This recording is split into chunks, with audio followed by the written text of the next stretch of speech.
There you go.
Four in and four on top.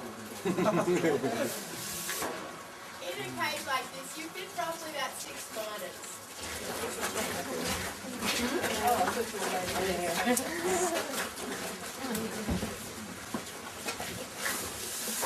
Now, here in an independent mine, we don't need a pump because we're not going down to the depth of the water table. We're staying up above that so we can keep our cost low.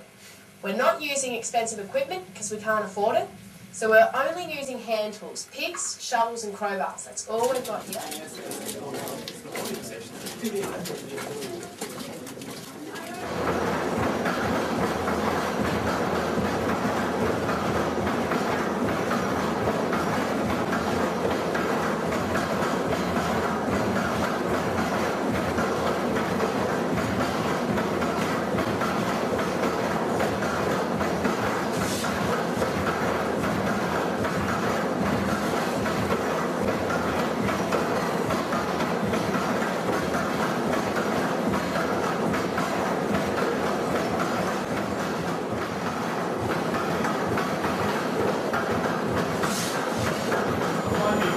I'm melting down one of the world's most valuable metals, gold. If you haven't already noticed, that's what it's all about here at SovereignHill. It's all about the gold.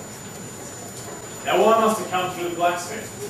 There are two main reasons. First of all, when it comes out of the ground, it never comes out in a nice gold bar like you see. It's all different shapes and sizes. So what I'm going to show you today is how we pour it into a mould to get that nice gold bar to take down to the cave. It's no longer were they looking for big nuggets or large conglomerations of gold. They were looking deeper into the earth for this. This is what we know as gold-bearing quartz. So it's not a chunk, it's not a nugget of gold. It's quite simply rock that contains very thin veins of gold running through the middle of it. You may know that mercury and gold have a very strong chemical attraction.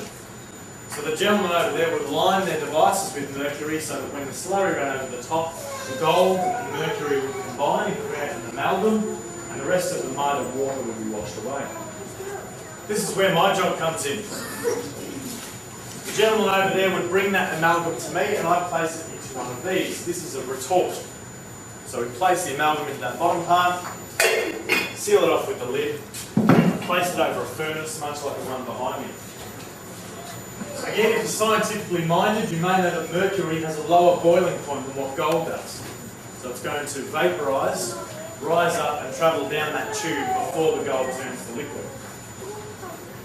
So as it does that, the mercury is caught by a bucket of water at the end. Obviously, mercury being very poisonous, if I was to be inhaling the gases on a daily basis, I would firstly go mad and secondly die. So that water would catch the mercury, re-liquefy it, so we could then take it back over to the battery house and reuse it. A bit of safety and a bit of recycling at the same time. The final process that's happening inside our furnace at the moment is that I've placed the remaining gold from inside the retort into one of these. This is a crucible. It's made of clay and graphite and can withstand temperatures of up to 2,000 degrees. However, it's still very brittle. So we've placed our gold in there. We also place something called a flux inside. We sprinkle it over the top. It's much like a powder.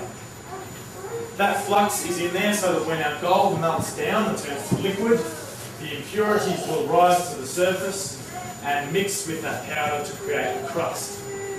So that when I pour my gold out, the pure gold is going into the mould and the impurities in that crust stay inside our crucible. That's the plan anyway. Well, it's coming along quite well. So gold melts at a temperature of 1,063 degrees. However, today I've taken it up to 1,200 degrees, so I have a little bit more time to pour it and you have enough time to take a photo. But as I said, impurities in here, pure gold in the mould.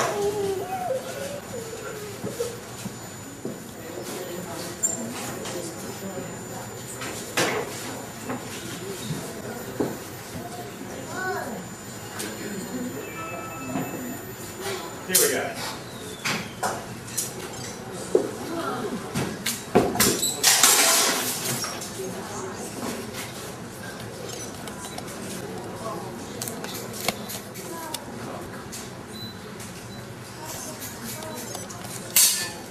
Again, ladies and gentlemen, as an amazing demonstration of gold's properties, in the short time that it's taken me to clean up there, this gold has gone from 1,200 degrees inside our furnace to moments ago 900 degrees on our tray. Now I can pick it up. Now I've done a pretty good job, haven't I?